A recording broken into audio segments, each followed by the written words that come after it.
please subscribe and don't forget to press the bell icon to get notified whenever we upload a new video.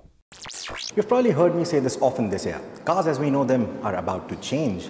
2018 happens to be the year when premium car makers are finally taking out their electrified concept cars off the show floors and into the real world.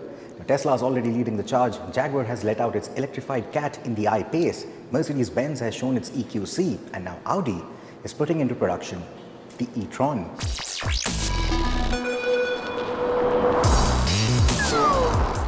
Over the past couple of years, Audi has released a series of concepts around the word E-Tron. A sports car, a race car, an SUV, and even a sportback. Unsurprisingly though, it is the more popular SUV body style that has the honors of wearing the E-Tron badge as a production model name before it turns into a commonly used suffix for all electrified and hybrid Audi cars. Now that sounds a lot like what happened to Quattro in the Audi scheme of things. But moving to the design, the design is typical to what an Audi SUV would wear. But underneath is the drivetrain of the near future. The E-Tron styling is almost unchanged over the 2015 E-Tron Quattro concept, though the production car is marginally larger. In a conscious effort, the design doesn't try too hard to look futuristic. Audi wants to take it slow and go step by step.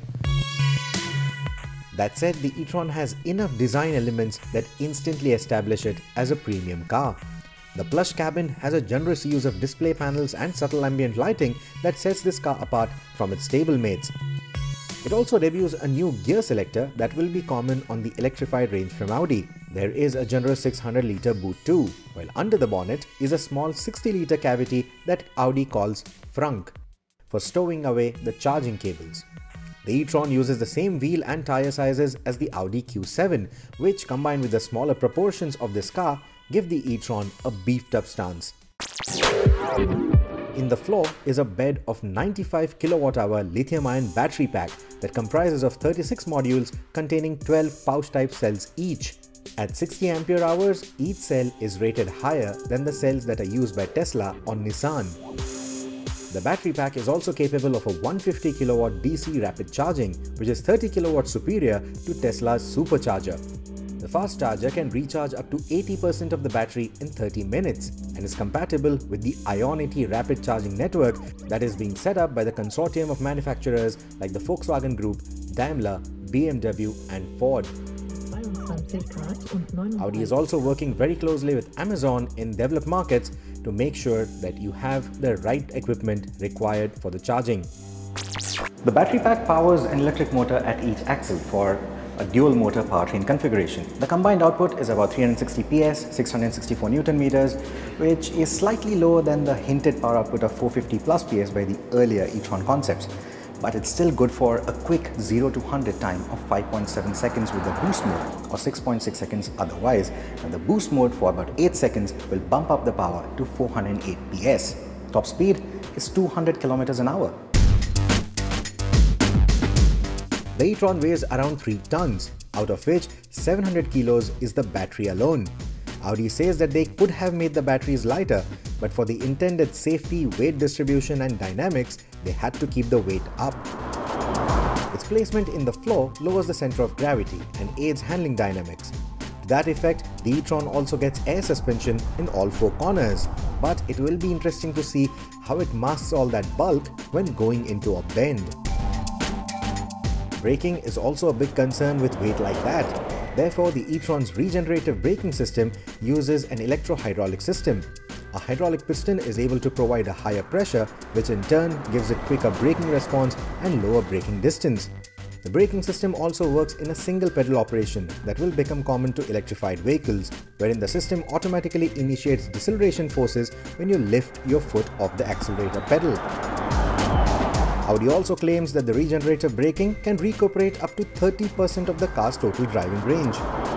Add to this the advancements in energy density of the batteries and low resistance tires, and the E-Tron can manage a driving range of up to 400 kilometers. Driving range and charging times are an important criteria that will sort of dictate the acceptance levels of different electrified vehicles. And that is why aerodynamics plays a very important role. And that is where things get interesting. Compared to other show cars or concept cars that are electrified, which look like toy cars, this one looks like a conventional car. What isn't conventional is the design of the wing mirrors. Because of the slim profile, they are able to reduce the aerodynamic drag by a fair margin. These virtual wing mirrors feature wide-angle cameras instead that display the feed on slick OLED screens between the door pad and the A-pillars. These mirrors alone contribute to 20 kilometers to the overall driving range. However, they may not be legal in all markets. The low roof line, the self-adjusting air suspension and the grille contribute heavily to the aerodynamics and have enabled the designers to reach a drag coefficient of as low as 0.27. In comparison, the Q7 has a drag coefficient of 0.32. Behind the conventional looking grille is a conventional radiator that is mated to a lattice type water-based thermal system for the batteries. The system can either heat or cool the batteries to maintain an optimum operating temperature of 25 to 35 degrees Celsius even in regions of extreme climates. It would be interesting to see then how the E-Tron copes up with the Indian conditions. The good news is I'm not going to end this presentation of an electric vehicle with a sigh, again saying it's not going to come to India, the infrastructure doesn't exist. On the contrary, Audi India confirms that the E-Tron will indeed come to India. When? Well, late 2019. Something worth looking forward to then.